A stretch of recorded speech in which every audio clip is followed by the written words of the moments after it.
എല്ലാവർക്കും സുഖമാണെന്ന് വിചാരിക്കുന്നു. അപ്പോൾ ഇനി ഞാൻ വന്നിട്ടുള്ളത് എൻ്റെ ഒരു സ്റ്റഡി വ്ളോഗായിട്ടാണ്, എൻ്റെ മലയാളം സ്റ്റഡി വ്ളോഗ്. അപ്പോൾ ഞാൻ കുറച്ച് ദിവസം മുന്നേ എക്സാമൊക്കെ തുടങ്ങുന്നതിന് മുന്നേ ആയിട്ട് ഞാൻ എൻ്റെ സ്റ്റഡി വ്ളോഗ് ഇട്ടിട്ടുണ്ടായിരുന്നു. അപ്പോൾ അത് കാണാത്തവരൊക്കെ പോയിട്ട് കാണുക കേട്ടോ. അപ്പോൾ ഇന്ന് ഞാൻ മലയാളമാണ് പഠിക്കുന്നത്, മലയാളം സെക്കൻഡ്. ഇപ്പോൾ ഞാൻ പഠിക്കുന്നതിന് മുന്നേ ആയിട്ട് ഞാൻ ഫാൻസി ഇതുപോലെ ക്യൂട്ടായിട്ടുള്ളൊരു ബുക്ക് വാങ്ങിയിട്ടുണ്ടായിരുന്നു.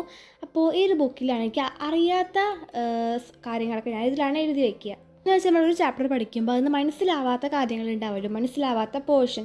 അപ്പോൾ ആ പോർഷൻസൊക്കെ ഞാൻ ഇതിൽ എഴുതി വയ്ക്കും. അപ്പോൾ നമുക്ക് പഠിക്കാനും എളുപ്പമാവുമല്ലോ. ഇനി മലയാളം സെക്കൻഡ് ആവുകൊണ്ടായിരിക്കും കാണാതെ പഠിക്കേണ്ട ആവശ്യമൊന്നുമില്ല. ഒക്കെ നമ്മളൊന്ന് മനസ്സിലിങ്ങനെ ഓർത്ത് വെച്ചാൽ മതി. ഏതൊക്കെയാണ് ഇപ്പോൾ നന്നായിട്ട് കഥകൾ വായിക്കുക, അതുപോലെ ആസ്വാദനക്കുറിപ്പൊക്കെ എന്തായാലും ചോദിക്കും. അപ്പോൾ അതിനുള്ള കാര്യങ്ങളൊക്കെ പഠിച്ചു വെച്ചാൽ മതി. ഇനി ഒരു പാഠഭാഗം ആരാണ് എഴുതിയത്, അതൊക്കെയാണ് മെയിനായിട്ടും ചോദിക്കുക. മലയാളം പഠിക്കാനൊക്കെ എളുപ്പമാണെങ്കിലും എഴുതാനാണ് കൂടുതലും ബുദ്ധിമുട്ട്. കുറേ ടൈം വേണ്ടി വരും എഴുതാനായിട്ട്. ടൈം ആകെ കുറച്ചേ ഉണ്ടാവുള്ളൂ. അപ്പോൾ നമ്മൾ പെട്ടെന്ന് തന്നെ എഴുതി തീർക്കണം. മലയാളത്തിൻ്റെ എക്സാം കഴിഞ്ഞ് എനിക്ക് അടുത്ത exam PT, art, work experience അതൊക്കെയാണ്.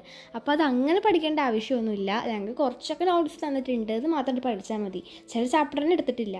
പിന്നെ അത് മെയിനായിട്ട് വൺ വേർഡല്ലേ ചോദിക്കുക. പിന്നെ എന്നെപ്പോലെ 8ാം ക്ലാസ്സിൽ പഠിക്കുന്നവരുണ്ടെങ്കിൽ വീഡിയോ ഒന്ന് ലൈക്കും കമൻറ്റും ചെയ്യും കേട്ടോ. പിന്നെ നമ്മൾ 300 സബ് ആവാറായിട്ടുണ്ട്. അപ്പോൾ സബ്സ്ക്രൈബ് ചെയ്യാത്തവരെല്ലാവരും പോയി സബ്സ്ക്രൈബ് ചെയ്യും കേട്ടോ. 300 സബ് ആയി കഴിഞ്ഞാൽ പിന്നെ 200 സബ്സ്ക്രൈബേഴ്സ് മാത്രം മതി നമുക്ക് 500 അടിക്കാൻ വേണ്ടിയിട്ട്. ഞാൻ നോട്ടിലുള്ളതൊക്കെ പഠിക്കുകയാണ്. നോട്ടിലാണ് ഓരോ കുറിപ്പും ആസ്വാദന കുറിപ്പും ഒക്കെ ഉള്ളത്. പിന്നെ നിങ്ങൾ എൻ്റെ ഹാൻഡ് റൈറ്റിംഗ് ഒന്നും ശ്രദ്ധിക്കേണ്ട ആവശ്യമില്ല കേട്ടോ. ഓരോ അക്ഷരങ്ങളൊക്കെ ചിലപ്പോൾ അങ്ങനെ ഇങ്ങനെയൊക്കെ ആയിരുന്നൊക്കെ ഇരിക്കും. എൻ്റെ ഹാൻഡ് റൈറ്റിംഗ് ഇഷ്ടമായിട്ടുണ്ടെങ്കിൽ അതുകൂടെ ഒന്ന് കമൻറ്റ് ചെയ്തോ. അപ്പോൾ ഞാൻ ഈ വീഡിയോയുടെ വൈൻഡപ്പ് ചെയ്യാണ്. അപ്പോൾ ഇന്നും പറഞ്ഞ പോലെ ചാനൽ സബ്സ്ക്രൈബ് ചെയ്തോ, ലൈക്ക് ചെയ്തോ, പിന്നെ നിങ്ങളുടെ ഒപ്പീനിയൻസ് ഒക്കെ നിങ്ങൾ കമൻറ്റ് ചെയ്തോ. നിങ്ങൾ തരുന്ന ഓരോ സപ്പോർട്ടാണ് എനിക്ക് വീഡിയോസ് ഇടാൻ വേണ്ടി കൂടുതലായിട്ട് ഹെൽപ്പ് ചെയ്യുന്നത് കേട്ടോ. അപ്പോൾ നമുക്ക് അടുത്ത വീഡിയോയിൽ കാണാം. ബൈ.